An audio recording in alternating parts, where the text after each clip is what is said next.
Hello friends, academic পাঠশালা 360-তে তোমাদের সবাইকে স্বাগত।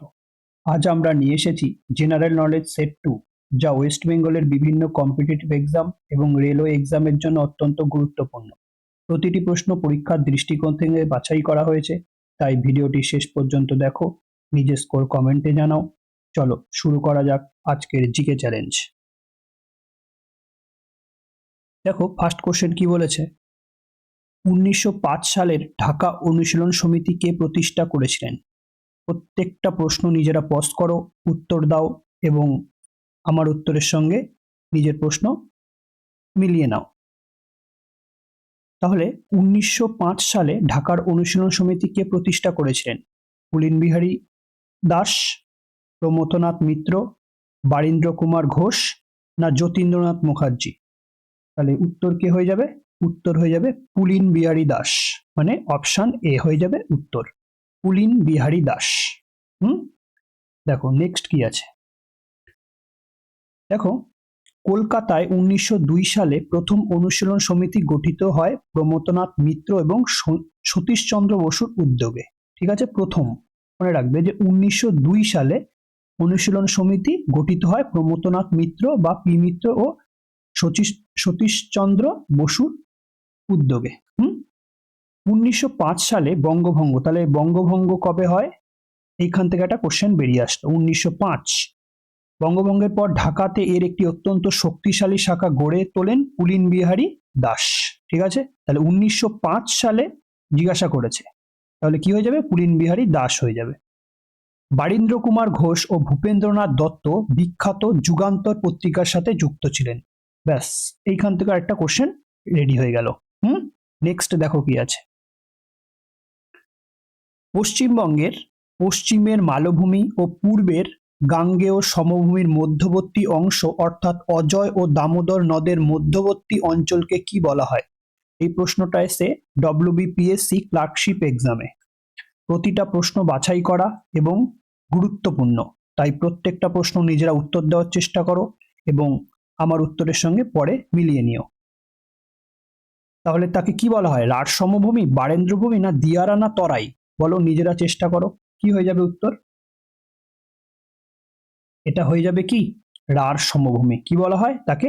রাঢ় সমভূমি বলা হয়। ঠিক আছে, মনে রাখবে রাঢ়। এই যে অজয় আর দামোদর নদের যে মধ্যবর্তী অঞ্চল তাকে বলা হয় রাঢ় সমভূমি। নেক্সট দেখো কি আছে। পশ্চিমবঙ্গের এই রাঢ় অঞ্চলের মাটি মূলত ল্যাটেরাইট বা লাল মাটি দ্বারা গঠিত। ব্যাস, এখান থেকে একটা কোশ্চেন আসে, ডব্লিউবিপি কনস্টেবল বা এসআই কোশ্চেনটা আমি দেখেছিলাম। রাঢ় অঞ্চলের মাটি মূলত কোন মাটি দ্বারা গঠিত? ল্যাটেরাইট বা লাল মাটি দ্বারা গঠিত। দিয়ারা, দিয়ারা কাকে বলে? দিয়ারা বলা হয় মালদা জেলার নতুন পলিমাটি যুক্ত অঞ্চলকে বলা হয় দিয়ারা। আর বারেন্দ্রভূমি কাকে বলা হয়? বারেন্দ্রভূমি হলো উত্তর ও দক্ষিণ দিনাজপুরের প্রাচীন পলিমাটি দ্বারা গঠিত অঞ্চল। প্রতিটা প্রশ্ন পঞ্চায়েতের জন্য, ডব্লিউবিপি এসআই এর জন্য, ডব্লিউবিপি কনস্টেবলের জন্য খুব ইম্পর্টেন্ট। তাহলে এখান থেকে অনেকগুলো প্রশ্ন হয়ে গেল। রাঢ় অঞ্চলের মাটি কি দ্বারা গঠিত? দিয়ারা কাকে বলা হয়? বারেন্দ্রভূমি কাকে বলা হয়? ঠিক আছে, নেক্সট। ভারতীয় মোস্ট ইম্পর্টেন্ট আরেকটা কোশ্চেন, এটা এনটিপিসি, রেলওয়ে গ্রুপ ডি এবং ডব্লিউবিসিএস প্রত্যেকটা এক্সামে এই প্রশ্ন ধরনের গুলো এসছে। ভারতীয় সংবিধানের কোন সংশোধনীর মাধ্যমে মৌলিক কর্তব্য বা ফান্ডামেন্টাল ডিউটিস যুক্ত করা হয়? 42তম সংশোধনী, 44তম সংশোধনী, 86তম সংশোধনী না 92তম সংশোধনী? কোনটা হয়ে যাবে? উত্তর হয়ে যাবে 42তম সংশোধনী। 42তম সংশোধনীর মাধ্যমে আমাদের মৌলিক কর্তব্য বা ফান্ডামেন্টাল ডিউটিস ভারতীয় সংবিধানে যুক্ত করা হয়। মনে থাকবে? তাহলে কত হয়ে যাবে? 42nd amendment act. ঠিক আছে, 42তম সংশোধনী। দেখো 1976 সালের 42তম সংবিধান সংশোধনীর মাধ্যমে শরণ সিং কমিটির সুপারিশে সংবিধানে প্রথম 10টি মৌলিক কর্তব্য যুক্ত করা হয়েছিল। তাহলে এখানে একটা জিনিস মনে রাখবে যে 42তম যে সংবিধান সংশোধন হয় সেটা কত সালে? 1976 সালে। ঠিক আছে, প্রত্যেকটা যেটা আমি আন্ডারলাইন করছি, প্রত্যেকটা আন্ডারলাইন থেকে এক একটা কোশ্চেন আসবে। 42তম সংবিধান সংশোধন হয় 1976 সালে। তাহলে কোন কমিটির সুপারিশে? প্রশ্ন আসবে শরণ সিং কমিটি। ঠিক আছে, শরণ সিং কমিটি। তখন কটি ছিল? 10টি মৌলিক কর্তব্য ছিল। ঠিক আছে, পরবর্তীতে 2002 সালে 86তম সংবিধান সংশোধনের মাধ্যমে আরো একটি কর্তব্য, কোনটা? শিক্ষার অধিকার, যেটা যুক্ত করা হয়েছে। ঠিক আছে, বর্তমানে সেটা মোট 11টা মৌলিক কর্তব্য রয়েছে। তাহলে 10টা ছিল 42তম পর্যন্ত, আর 86তম সংবিধান সংশোধন কবে হয় বা শিক্ষার জন্য, সেটা কবে হয়েছিল? 2002 সালে হয়েছিল, মনে থাকবে। এখন বর্তমানে কটা আছে? 11টা বর্তমানে মৌলিক কর্তব্য রয়েছে। 44তম সংশোধনী কবে হয়েছে? 1978 সালে। মাধ্যমে সম্পত্তির অধিকারকে মৌলিক অধিকারের তালিকা থেকে বাদ দেওয়া হয়। প্রশ্ন আসে, তোমাদের এই প্রশ্নটা পাবে যে সম্পত্তির অধিকারকে মৌলিক অধিকার থেকে কবে বাদ দেওয়া হয়েছিল? তাহলে 44তম সংশোধনীর মাধ্যমে। কবে হয়েছিল? 1978। ঠিক আছে, প্রতিটা যে এক্সট্রা ডিটেলস লেখা আছে এখানেও কিন্তু অনেক প্রশ্ন রেডি হয়ে যাচ্ছে। নেক্সট দেখো, অপটিক্যাল ফাইবার, সায়েন্স থেকে একটা most important question. Optical fibre কোন নীতির ওপর বা কোন ভৌত নীতির ওপর কাজ করে? আলোর প্রতিসরণ, আলোর অভ্যন্তরীণ পূর্ণ প্রতিফলন, না আলোর বিক্ষেপণ, না আলোর সমবর্তন? ঠিক আছে, কোনটা হয়ে যাবে উত্তর? Optical fibre. অপটিক্যাল ফাইবার কোনটার উপর কাজ করে? অপটিক্যাল ফাইবার কাজ করে আলোর অভ্যন্তরীণ পূর্ণ প্রতিফলন। অপশন নাম্বার বি হয়ে যাবে উত্তর, আলোর অভ্যন্তরীণ পূর্ণ প্রতিফলনের ওপর কাজ করে। ঠিক আছে, টোটাল ইন্টারনাল রিফ্লেকশন। হ্যাঁ, অভ্যন্তরীণ পূর্ণ প্রতিফলন। দেখো, অপটিক্যাল ফাইবার অত্যন্ত দ্রুত গতিতে ইন্টারনেটে ডেটা বা সিগন্যাল আদান প্রদানে ব্যবহার করা হয়। টপিকগুলো কিন্তু মোস্ট ইম্পর্টেন্ট, ডিটেলস লেখা আছে, প্রত্যেকটা ডিটেলস ভালো করে পড়ো। অপটিক্যাল ফাইবার অত্যন্ত দ্রুত গতিতে ইন্টারনেট ডেটা ও সিগন্যাল আদান প্রদানে ব্যবহৃত হয়। যেমন আমরা ধরো এই টেলিফোনে কথা বলি, বা ইন্টারনেটে এক জায়গা থেকে আরেক জায়গায় ডেটা ট্রান্সফার করি বা সিগন্যাল দিই, সবকিছু এত তাড়াতাড়ি স্পিডে কার মাধ্যমে যায়? এই অপটিক্যাল ফাইবার। সে অপটিক্যাল ফাইবারে কোন ভৌতিক নীতি কাজ করা হয়? সেটা হচ্ছে গিয়ে আমাদের টোটাল ইন্টারনাল কি রিফ্লেকশন, টোটাল ইন্টারনাল রিফ্লেকশন। ঠিক আছে, আলোর অভ্যন্তরীণ পূর্ণ প্রতিফলন। চিকিৎসা ক্ষেত্রে এন্ডোস্কপি, মানে পেটে কোনো কিছু প্রবলেম হয়েছে কিনা তার জন্য ক্যামেরা একটা ঢোকানো হয় এবং সেটাকে সেই প্রসেসকে কি বলা হয়? এন্ডোস্কপি বলা হয়। চিকিৎসা ক্ষেত্রে এন্ডোস্কপি যন্ত্রের কার্যকারিতা এবং মরুভূমির মরীচিকা গঠনেও আলোর অভ্যন্তরীণ পূর্ণ প্রতিফলন কাজ করে। এটা একটা মোস্ট ইম্পর্টেন্ট। আলোর বিক্ষেপণের জন্য দুপুরের আকাশ নীল দেখায় এবং সূর্যোদয় ও সূর্যাস্তের সময় সূর্য লাল দেখায়। এটাও প্রশ্ন আসবে যে দুপুরের আকাশ নীল দেখায় কারণ কি? আলোর কিসের জন্য? স্ক্যাটারিং বা বিক্ষেপণের জন্য। আর সূর্যোদয় ও সূর্যাস্তের সময় সূর্য লাল দেখায় কেন? সেটাও হচ্ছে স্ক্যাটারিং বা বিক্ষেপণের জন্য। নেক্সট, ভারতে ব্যাংকিং ক্ষেত্রে আরবিআই দ্বারা ব্যবহৃত রেপো রেট বলতে কি বোঝায়?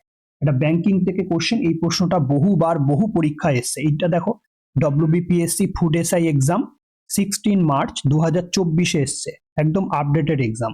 ঠিক আছে, লাস্ট যে ফুড এসআই এক্সামটা হলো সেই এক্সামটায় এই প্রশ্নটা এসেছিল। ভারতে ব্যাংকিং ক্ষেত্রে আরবিআই দ্বারা ব্যবহৃত রেপো রেট বলতে কি বোঝায়?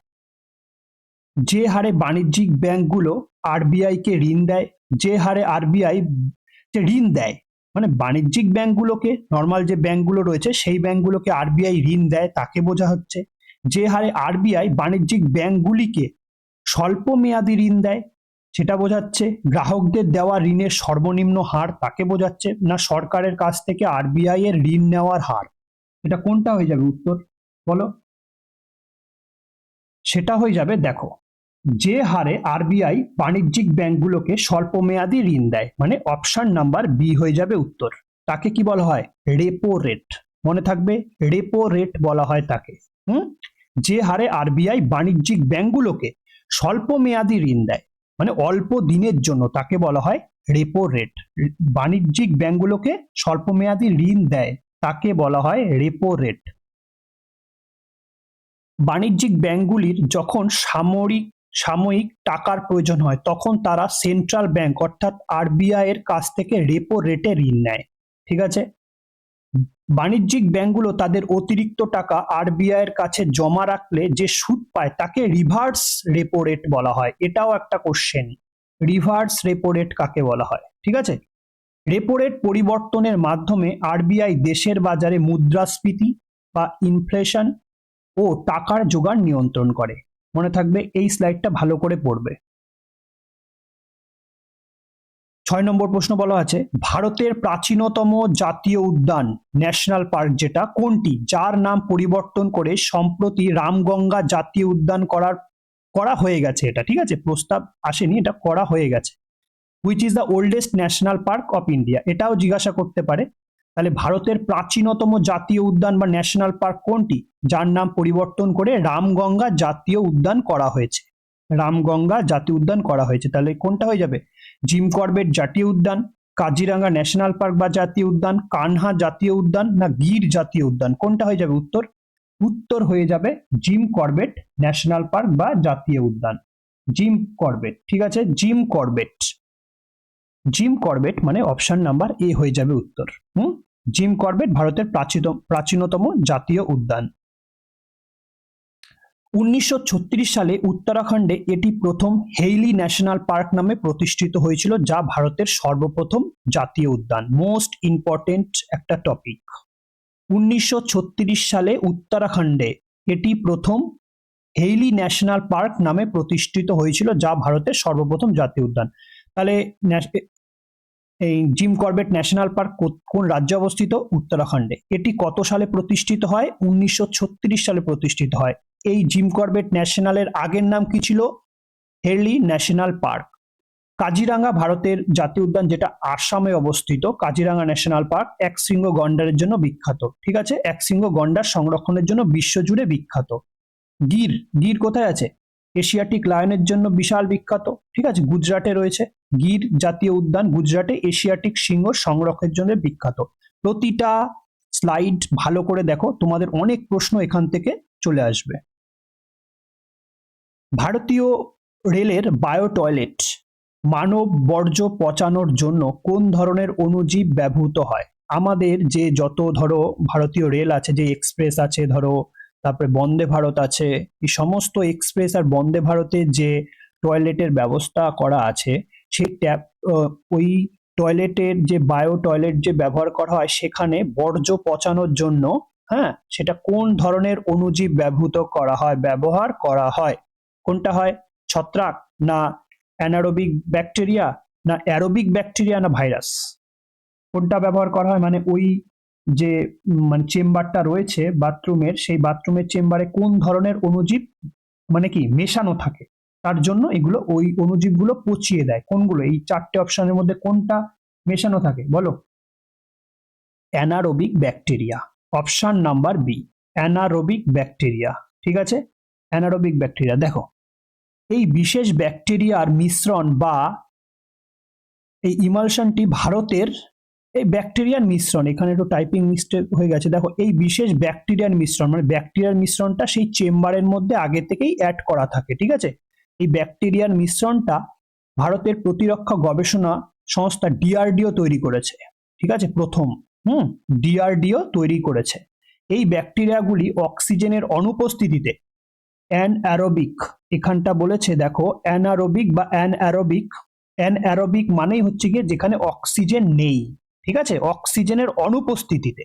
আর অ্যারোবিক মানে অক্সিজেনের উপস্থিতিতে। তাহলে অক্সিজেনের অনুপস্থিতিতে, যেখানে ব্যাকটেরিয়া অক্সিজেনের অনুপস্থিতিতে মানব বর্জ্যকে দ্রুত ভেঙে জল ও গ্যাসে কি কি গ্যাস বের করে? মিথেন ও কার্বন ডাইঅক্সাইডে রূপান্তর করে। ঠিক আছে, রূপান্তরিত করে। এর ফলে রেল লাইন সরাসরি বর্জ্য পড়ে না, যা পরিবেশ দূষণ রুখতে সাহায্য করে। ঠিক আছে, তাহলে সিস্টেমটা কে এনেছে? ডিআরডিও। আধুনিক পর্যায় সারণী বা মডার্ন পিরিয়ডিক টেবিলের জনক কাকে বলা হয়? মডার্ন পিরিয়ডিক টেবিলের জনক কাকে বলা হয়? Dmitri Mendeleev, Henry Moseley, John Dalton, Robert Boyle. Most important question কোথায় এসছে বলো তো? ডব্লিউবিপিএসসি মিসলেনিয়াসে আসা কোশ্চেন, সায়েন্সের পিরিয়ডিক টেবিল থেকে একটা মোস্ট ইম্পর্টেন্ট কোশ্চেন। কে আধুনিক পর্যায় সারণীর জনক কাকে বলা হয়? আধুনিক পর্যায় সারণীর জনক বলা হয় হেনরি মোজলেকে। হেনরি মোজলে। দেখো, দিমিত্রি মেন্ডেলিভ প্রথম পর্যায় সারণী তৈরি করেছিলেন মৌলগুলির এক পারমাণবিক ভর বা অ্যাটমিক মাসের উপর ভিত্তি করে। মোস্ট ইম্পর্টেন্ট একটা প্রশ্ন, যে প্রথম পর্যায় সারণী কে আবিষ্কার করেছিলেন, মানে পর্যায় সারণী আবিষ্কার কে করেছিলেন? একটা পর্যায় সারণী যেখানে কি সব এলিমেন্ট গুলোকে সাজানো থাকে, ঠিক আছে, সব সাজানো পরপর থাকবে, ঠিক আছে, এরকম করে অক্সিজেন এখান থেকে সব তোমাদের কার্বন অক্সিজেন পিরিয়ডিক টেবিল যেটা সাজানো থাকে, এরকম করে সাজানো থাকে, ঠিক আছে, পিরিয়ডিক টেবিল, হাইড্রোজেন, এখানে হিলিয়াম, হ্যাঁ, লিথিয়াম, এইভাবে চলতে থাকে। তাহলে পর্যায় সারণী প্রথম কে আবিষ্কার করেছিলেন? সেটা দিমিত্রি মেন্ডেলিভ। কিসের ওপরে? পারমাণবিক ভরের ওপর, অ্যাটমিক মাসের ওপরে। কিন্তু সেটা ভুল ছিল। ব্রিটিশ বিজ্ঞানী হেনরি মোজলে 1913 সালে, মোস্ট ইম্পর্টেন্ট সালে পারমাণবিক সংখ্যা বা অ্যাটমিক নাম্বারের ওপর ভিত্তি করে আধুনিক পর্যায় সারণীর প্রবর্তন করেন, যা বর্তমানে সঠিক বলে গণ্য হয়েছে। তাহলে প্রথম পর্যায় সারণী কে আবিষ্কার করেছিলেন? দিমিত্রি মেন্ডেলিভ, কিন্তু সেটা অ্যাটমিক মাসের ওপর ভিত্তি করে। আর 1913 সালে পারমাণবিক সংখ্যার উপর ভিত্তি করে আধুনিক পর্যায় সারণী প্রবর্তন করেন, যা বর্তমানে সঠিক বলে গণ্য হয়। কে করেছিলেন? হেনরি মোজলে, ঠিক আছে। আধুনিক পর্যায় সারণীতে মোট 18টি শ্রেণী, গ্রুপ, 18টি শ্রেণী, ঠিক আছে, আর 7টি পর্যায় রয়েছে। গ্রুপ মানে এই যে উপর থেকে নিচ যেগুলো আছে এগুলো সব এক একটা করে গ্রুপ, এই যে এরকম করে গ্রুপ, 18টা গ্রুপ আছে, ঠিক আছে, এক এরকম করে 18 পর্যন্ত গ্রুপ আছে। আর পর্যায় কোনগুলো? এই যে এক পর্যায়, দ্বিতীয় পর্যায়, তৃতীয় পর্যায়, এরকম কটা পর্যায় আছে? টোটাল 7টা পর্যায় আছে, মনে থাকবে। তাহলে 18টি গ্রুপ আর 7টি পর্যায় বা পিরিয়ড। নেক্সট, প্রথম ভারতীয় মহিলা হিসাবে কে অলিম্পিকে পদক জিতেছিলেন? প্রশ্নটা এসছে কলকাতা পুলিশ কনস্টেবল প্রিলিমসে। কর্ণব মালেশ্বরী, পিটি উষা, সাইনা নেওয়াল না পিভি সিন্ধু? কোনটা হয়ে যাবে? প্রথম ভারতীয় মহিলা হিসাবে অলিম্পিকে পদক জিতেছিলেন কে? প্রথম মহিলা কে জিতেছিলেন? জিতেছিলেন কর্ণব মালেশ্বরী, মনে থাকবে, কর্ণব মালেশ্বরী জিতেছিলেন। দেখো 2000 সালের সিডনি অলিম্পিকে, তাহলে 2000 সালে যে সিডনি অলিম্পিক হয়েছিল, ভারোত্তোলন ওয়েট লিফটিং প্রতিযোগিতায় কর্ণব মালেশ্বরী ব্রোঞ্জ পদক জিতে এই নজির গড়েন। তাহলে কবে কর্ণব মালেশ্বরী কোন খেলার সঙ্গে যুক্ত? ওয়েট লিফটিং বা ভারোত্তোলন। কবে জিতেছিলেন? 2000 সালে জিতেছিলেন। কোন পদক জিতেছিলেন? ব্রোঞ্জ পদক জিতেছিলেন, মনে থাকবে, প্রতিটা পয়েন্ট কিন্তু ইম্পর্টেন্ট। পিভি সিন্ধু হলেন প্রথম ভারতীয় মহিলা যিনি অলিম্পিকে পরপর 2টি ব্যক্তিগত পদক, পরপর, ঠিক আছে, 2016 সালে রূপো আর 2021 সালে ব্রোঞ্জ জিতেছেন, পরপর দুবার। সাইনা নেওয়াল 2012 সালে লন্ডন অলিম্পিকে ব্যাডমিন্টনে প্রথম ভারতীয় হিসাবে ব্রোঞ্জ পদক পায়। তাহলে কোন খেলা এটা? কোন খেলায়? ব্যাডমিন্টনে, মনে থাকবে। কিন্তু 2000 সালে প্রথম ভারতীয় মহিলা হিসাবে কর্ণব মালেশ্বরী ব্রোঞ্জ পদক এনেছিলেন। সমুদ্রগুপ্তের সভাকবি কে ছিলেন যিনি এলাহাবাদ প্রশস্তি রচনা করেছিলেন? কে? ডব্লিউবিসিএস প্রিলিমস এক্সামে এসছে, দেখো এত বড় পরীক্ষায় একটা কত সোজা প্রশ্ন এসছে। সমুদ্রগুপ্তের সভাকবি কে ছিলেন? কে ছিলেন? বাণভট্ট, হরিসেন, কলহন না চাণক্য? কে ছিলেন? সমুদ্রগুপ্তের সভাকবি ছিলেন হরিসেন, অপশন নাম্বার বি হয়ে যাবে, হরিসেন, ঠিক আছে। এলাহাবাদ প্রশস্তি তাহলে কে রচনা করেছিলেন? হরিসেন, ঠিক আছে। হরিসেন সংস্কৃত ভাষায় এলাহাবাদ প্রশস্তি বা প্রয়াগ প্রশস্তি খোদাই করেন, যা থেকে সম্রাট সমুদ্রগুপ্তের রাজ্য জয় ও বীরত্বের কাহিনী জানা যায়। সমুদ্রগুপ্তকে তার যুদ্ধ কৌশলের জন্য ঐতিহাসিক ভিনসেন্ট স্মিথ ভারতের নেপোলিয়ন বলে অভিহিত করেন। এই প্রশ্নটাও আসে, সমুদ্রগুপ্তকে কে ভারতের নেপোলিয়ন বলেছিলেন? কে? ভিনসেন্ট স্মিথ বা ভি.এ. স্মিথ। বাণভট্ট ছিলেন সম্রাট হর্ষবর্ধনের সভাকবি, ঠিক আছে, যিনি হর্ষচরিত ও কাদম্বরী গ্রন্থ দুটি রচনা করেছিলেন। Most important topic. নেক্সট দেখো, রক্ততঞ্চনে বা রক্ত জমাট বাঁধতে কোন ভিটামিন সাহায্য করে? মানে রক্তকে জমাট বাঁধতে কোন ভিটামিন সাহায্য করে? Vitamin A, vitamin E, vitamin K না ভিটামিন 12? কে? রক্ততঞ্চনে সাহায্য করে ভিটামিন কে। ভিটামিন কে মনে থাকবে, ভিটামিন কে রক্ত তঞ্চনে বা জমাট বাঁধতে সাহায্য করে। দেখো, ভিটামিন কে এর রাসায়নিক নাম হলো ফাইলোকুইনন। ফাইলোকুইনন, তাহলে ভিটামিন কে এর রাসায়নিক নাম ফাইলোকুইনন। এটি লিভারে প্রথ্রম্বিন নামক প্রোটিন তৈরিতে সাহায্য করে, যা রক্ত জমাট বাঁধার প্রধান ভূমিকা নেয়। তাহলে রক্ত জমাট বাঁধতে কোন প্রোটিন সাহায্য করে? প্রথ্রম্বিন। ঠিক আছে, রক্ত জমাট বাঁধতে প্রধান ভূমিকা নেয়। কোথায় তৈরি হয়? সেটা হচ্ছে লিভারে। ভিটামিন এ এর রাসায়নিক নাম হলো কি? রেটিনল, যা রাতকানা রোগ থেকে রক্ষা করে, যার অভাবে রাতকানা রোগ হয়। ভিটামিন ই এর অভাবে শরীরে বন্ধ্যাত্বজনিত সমস্যা দেখা দিতে পারে। এর রাসায়নিক নাম হলো টোকোফেরল। প্রতিটা টপিক দেখে রাখবে। হীরাকুদ ড্যাম কোন নদীর ওপর নির্মিত হয়েছে? On which river is the Hirakud dam constructed? দেখো, ডব্লিউবিপিএসসি ফুড এসআই এই প্রশ্নটাও এসেছিল 17 মার্চ 2024। দুটো শিফটে পরীক্ষাটা হয়েছিল। ঠিক আছে, মেবি দুটো শিফটেই হয়েছিল। ঠিক আছে, আমার ঠিক এখন মনে পড়ছে না। দেখো, কোন নদীর ওপর? গোদাবরী, মহানদী, কৃষ্ণা না নর্মদা? কোনটা? কোন নদীর ওপর হীরাকুদ ড্যাম তৈরি হয়েছিল? দেখো, উত্তর হয়ে যাবে মহানদী। অপশন নাম্বার বি, মহানদীর ওপর হীরাকুদ ড্যাম তৈরি হয়েছিল। উড়িষ্যা রাজ্যে মহানদীর ওপর নির্মিত হীরাকুদ বাঁধটি হলো ভারতের দীর্ঘতম মাটির বাঁধ। ঠিক আছে, লংগেস্ট আর্থ ড্যাম এটাও থাকতে পারে। তাহলে লংগেস্ট আর্থ ড্যাম, সব থেকে দীর্ঘতম, বড়, লম্বায়, ঠিক আছে, দীর্ঘতম, তাহলে কে? উড়িষ্যায় রয়েছে মহানদীর ওপর নির্মিত হীরাকুদ ড্যাম। কৃষ্ণা নদীর ওপর অন্ধ্রপ্রদেশ ও তেলেঙ্গানা সীমান্তে বিখ্যাত নাগার্জুন সাগর বাঁধ অবস্থিত। মনে থাকবে। তাহলে কৃষ্ণা নদীর ওপর নাগার্জুন সাগর বাঁধ কোথায় অবস্থিত? কৃষ্ণা নদীর ওপর। নেক্সট, নর্মদা নদীর ওপর গুজরাটে নির্মিত হয়েছে সর্দার সরোবর বাঁধ বা স্ট্যাচু অফ ইউনিটির কাছে অবস্থিত। মনে থাকবে যা। হ্যাঁ, তাহলে নর্মদা নদীর ওপর কোনটা রয়েছে? সর্দার সরোবর ড্যাম বা বাঁধ। তার পাশেই কি? স্ট্যাচু অফ ইউনিটি রয়েছে, যেটা ভারতের সব থেকে উঁচু এখনো স্ট্যাচু। ভারতীয় সংবিধানের কত নম্বর অনুচ্ছেদ অনুযায়ী রাষ্ট্রপতি জাতীয় জরুরি অবস্থা বা ন্যাশনাল এমার্জেন্সি ঘোষণা করতে পারে? এটা ক্লার্কশিপে আসা কোশ্চেন। অনুচ্ছেদ 352, অনুচ্ছেদ 356, অনুচ্ছেদ 360 না অনুচ্ছেদ 368? কোনটা? রাষ্ট্রপতি জাতীয় ন্যাশনাল এমার্জেন্সি লাগাতে পারে কোন ধারা অনুসারে? সেটা হয়ে যাবে 352। অপশন নাম্বার এ হয়ে যাবে। 352তে ন্যাশনাল এমার্জেন্সি আছে। ঠিক আছে, দেখো, ভারতীয় সংবিধানে মূলত 3 ধরনের জরুরি অবস্থার উল্লেখ আছে। অনুচ্ছেদ 352 জাতীয় জরুরি অবস্থা, অনুচ্ছেদ 356 রাজ্যে রাষ্ট্রপতি শাসন জারি, আর 360 আর্থিক জরুরি অবস্থা। তিনটেই আর্টিকেল মোস্ট ইম্পর্টেন্ট। ঠিক আছে, 352 জাতীয় জরুরি অবস্থা, 356 রাজ্যে রাষ্ট্রপতি শাসন, আর 360 আর্থিক জরুরি অবস্থা। ভারতে এ পর্যন্ত 3 বার জাতীয় জরুরি অবস্থা জারি করা হয়েছে। কোন কোন সাল? 1962, 1971 আর 1975। 3 বার জাতীয় জরুরি অবস্থা। অনুচ্ছেদ 368-র মাধ্যমে ভারতীয় পার্লামেন্ট বা সংসদ সংবিধানের যে কোনো ধারা সংশোধন করতে পারে বা অ্যামেন্ডমেন্ট করতে পারে।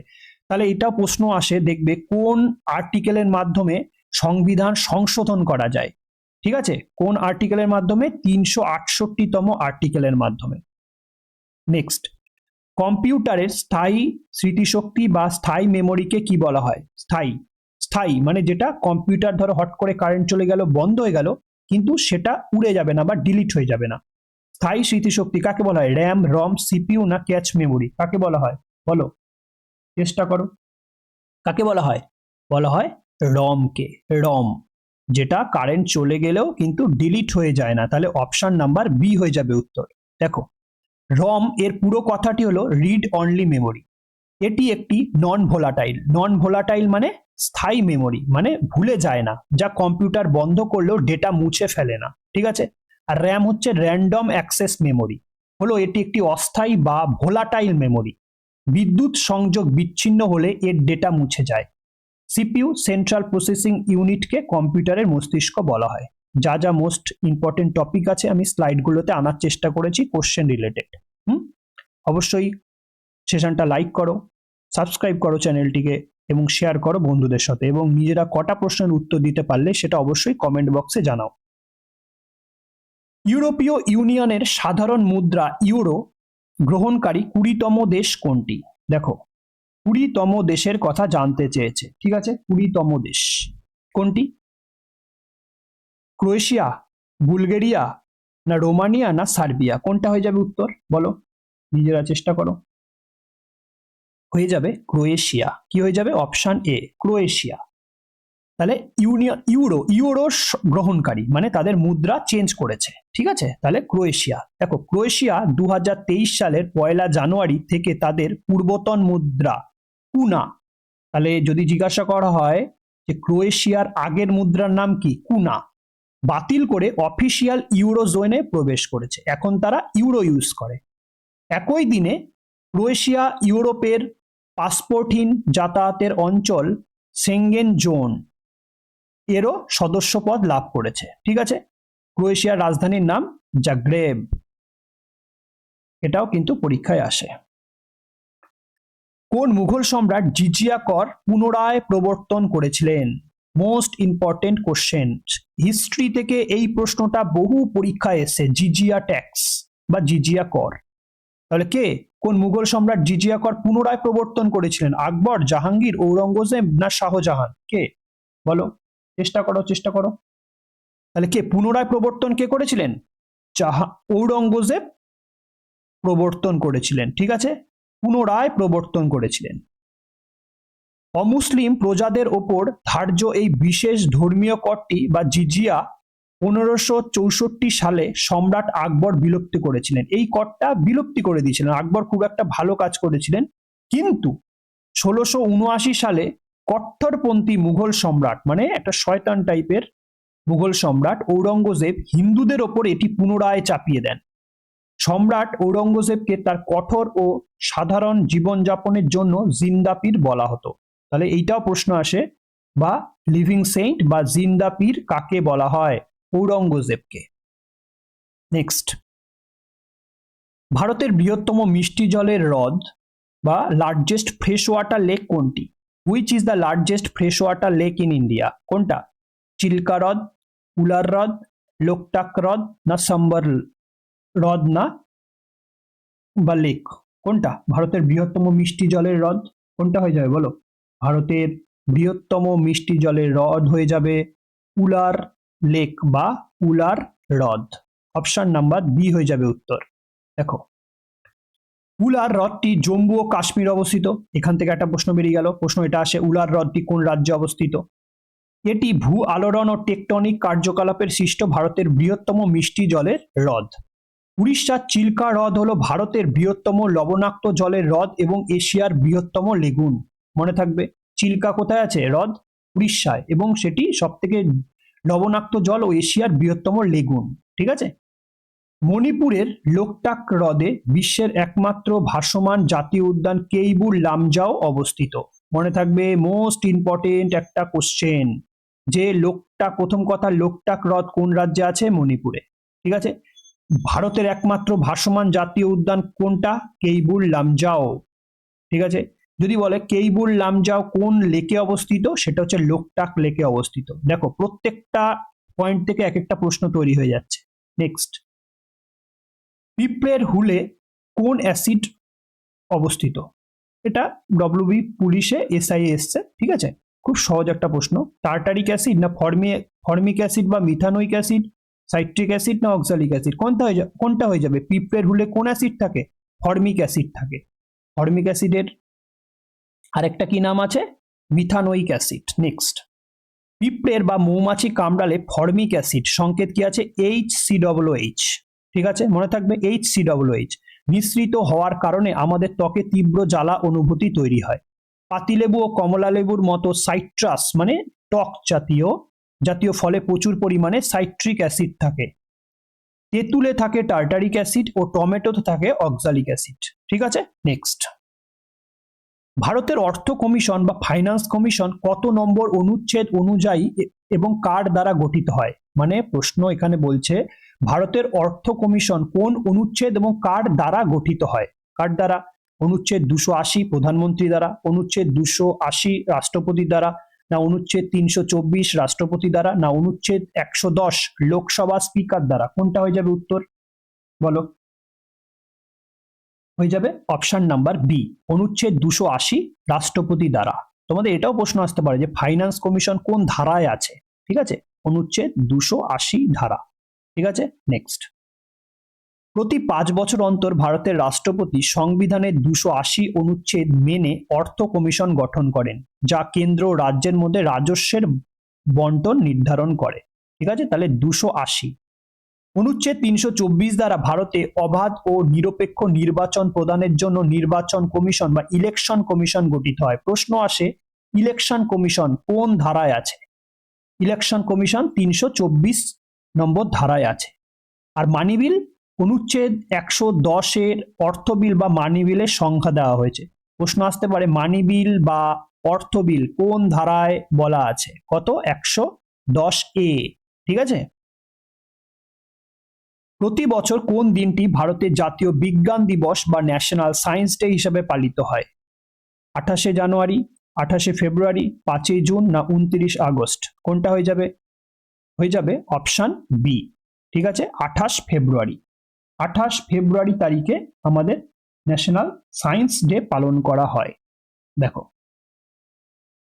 বিখ্যাত ভারতীয় পদার্থবিজ্ঞানী স্যার সিভি রমন 1928 সালের 28শে ফেব্রুয়ারি তার যুগান্তরকারী রমন এফেক্ট আবিষ্কারের কথা ঘোষণা করেছিলেন। তাহলে কি কোন পদার্থবিজ্ঞানী স্যার সিভি রমন 1928 সালে 28শে ফেব্রুয়ারি তার যুগান্তরকারী রমন এফেক্ট আবিষ্কার করেছিলেন? মনে থাকবে, এই অসাধারণ আবিষ্কারের জন্য তিনি 1930 সালে প্রথম এশীয় বিজ্ঞানী হিসাবে পদার্থবিজ্ঞানে নোবেল পুরস্কার পান। তাহলে কত সালে? 1930 সালে।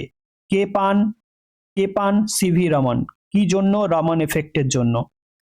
29শে আগস্ট দিনটিকে হকি জাদুঘর মেজর ধ্যানচাঁদের জন্মদিন উপলক্ষে জাতীয় ক্রীড়া দিবস হিসাবে পালন করা হয়।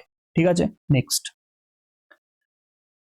মহাত্মা গান্ধী তার জীবনে মাত্র একবারই জাতীয় কংগ্রেসের বার্ষিক অধিবেশনে সভাপতিত্ব করেছিলেন, সেটি কোথায় হয়েছিল? মোস্ট ইম্পর্টেন্ট আরেকটা প্রশ্ন, আইএনসি ভারতের জাতীয় কংগ্রেস থেকে একটা কোশ্চেন মহাত্মা গান্ধীর ব্যাপারে আসবেই।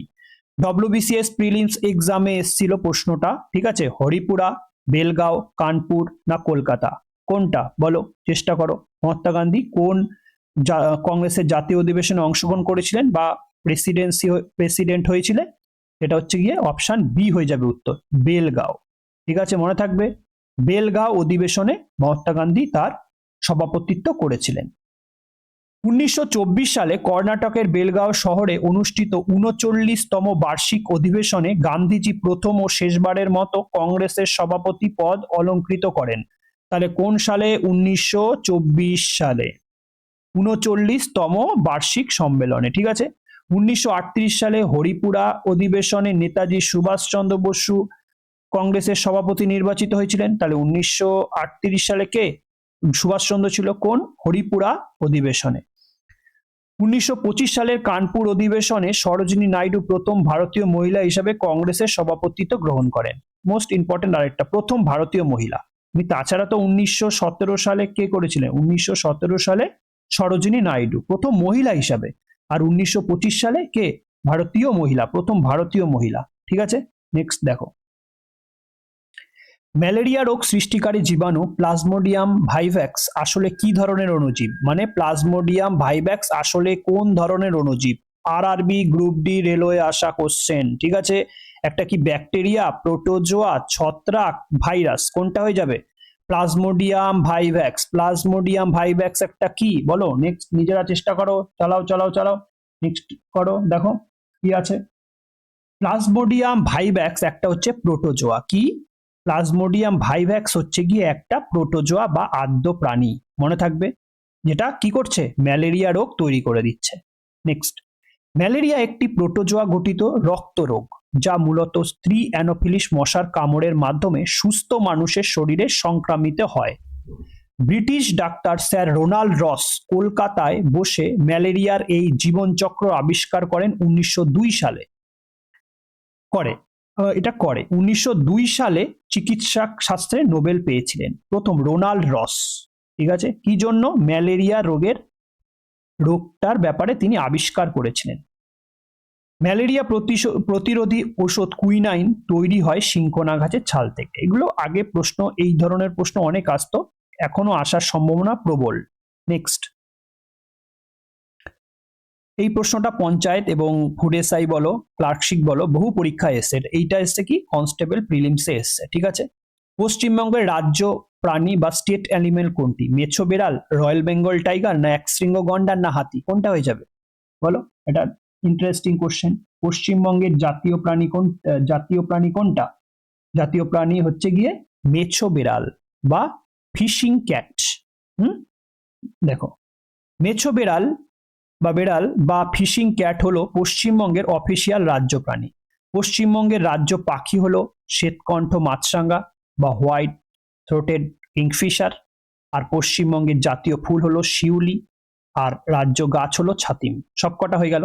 তাহলে প্রথম অ্যানিম্যাল কি হয়ে যাবে? মেছো বেড়াল। পাখি কি হয়ে যাবে? শ্বেতকণ্ঠ মাছরাঙা।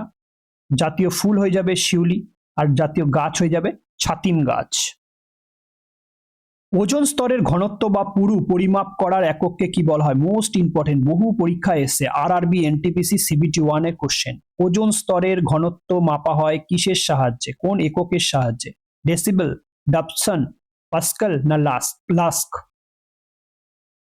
লাক্স? কোনটা বলো?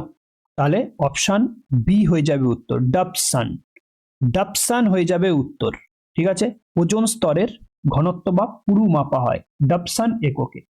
দেখো নেক্সট, বায়ুমণ্ডলের স্ট্র্যাটোস্ফিয়ারের স্তরে ওজোন গ্যাসের যে চাদর রয়েছে, তাহলে ওজোন স্তর কোন লেয়ারে রয়েছে? স্ট্র্যাটোস্ফিয়ার, মনে থাকবে। তার পুরুত্ব ডাবসন ইউনিটে মাপা হয়। কি হিসাবে লেখা হয়? ডিইউ মাপা হয়। শব্দের তীব্রতা পরিমাপক একক হলো ডেসিবেল। ঠিক আছে, জানো নিশ্চয়ই সবাই। আন্তর্জাতিক একক পদ্ধতি এসআইতে চাপের একক হলো পাস্কাল। তাহলে চাপের একক হলো pascal. Wings of Fire, most important একটা কোশ্চেন, বহু পরীক্ষায় এসেছে। উইংস অফ ফায়ার বইটি কার লেখা? Wings of Fire is the autobiography of which famous personality? WBPSC clerkship এক্সামে এসছে। APJ Abdul Kalam, doctor APJ Abdul Kalam, Jawaharlal Nehru, Pranab Mukherjee, না সচিন তেন্ডুলকর? কে লিখেছেন এই Wings of Fire? Wings of Fire লিখেছেন doctor APJ Abdul Kalam. Option number A হয়ে যাবে উত্তর। ভারতের 11তম রাষ্ট্রপতি ও প্রখ্যাত বিজ্ঞানী ডক্টর কালামের এই আত্মজীবনীমূলক বইটি তরুণ প্রজন্মের জন্য অত্যন্ত অনুপ্রেরণাদায়ক। ঠিক আছে, তাহলে 11তম রাষ্ট্রপতি কে? ডক্টর এপিজে আব্দুল কালাম। তার আত্মজীবনী ছিল উইংস অফ ফায়ার নামক বইটি। ভারতের প্রথম প্রধানমন্ত্রী জওহরলাল নেহরুর লেখা বিখ্যাত দুটি বই হলো an autobiography and Discovery of India. Most important দুটো বই, প্রশ্ন আসে, অনেকবার এসছে। অ্যান অটোবায়োগ্রাফি কার লেখা বা ডিসকভারি অফ ইন্ডিয়া কার লেখা? কার হয়ে যাবে? জওহরলাল নেহরু, প্রথম ভারতের প্রধানমন্ত্রী ছিলেন। ক্রিকেট ঈশ্বর সচিন তেন্ডুলকরের আত্মজীবনীর নাম হলো Playing It My Way. Playing It My Way কার লেখা? এটা হচ্ছে সচিন তেন্ডুলকরের লেখা। ঠিক আছে, বলো এই 25খানা কোশ্চেনের মধ্যে তোমাদের কটা তোমরা পারলে সেটা কমেন্ট বক্সে অবশ্যই জানাও। চ্যানেলটি সাবস্ক্রাইব করো, বন্ধুদের মধ্যে শেয়ার করো এবং সেশনটি ভালো লাগলে অবশ্যই লাইক করো। Thanks for watching. নেক্সট ক্লাসের জন্য ওয়েট করো। ততক্ষণ সুস্থ থাকো, ভালো থাকো। জয় হিন্দ, জয় ভারত।